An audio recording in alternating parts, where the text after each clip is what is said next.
প্রতিদিন ঘর ভাড়া 500 টাকা, তাহলেই জুয়ার আসর বসানোর স্বীকৃতি। ঘটনাটি বহরমপুর থানার রাধারঘাট এলাকার। সূত্রের খবর, বিশ্বস্ত সূত্রে খবর পেয়ে বহরমপুর থানার পুলিশ রাধারঘাটের প্রশান্ত দেবনাথের বাড়িতে হানা দেন। সেখানে বসেছিল জুয়ার আসর। বাড়ির মালিক সহ 7 জনকে গ্রেপ্তার করেছে পুলিশ। বাজেয়াপ্ত করেছে নগদ 32,000 টাকা। বাড়ির মালিক স্বীকার করেছেন যে ঘর ভাড়া প্রতিদিন 500 টাকার বিনিময়ে জুয়া খেলার আসর বসত। অভিযুক্তদের বিরুদ্ধে নির্দিষ্ট ধারায় মামলা দায়ের করেছে বহরমপুর থানার পুলিশ।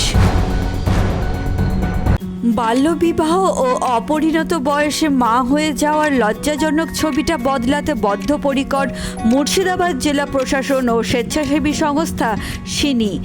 চলুন সকলে মিলে শপথ নিই বাল্যবিবাহ মুক্ত সমাজ গড়ে তোলার।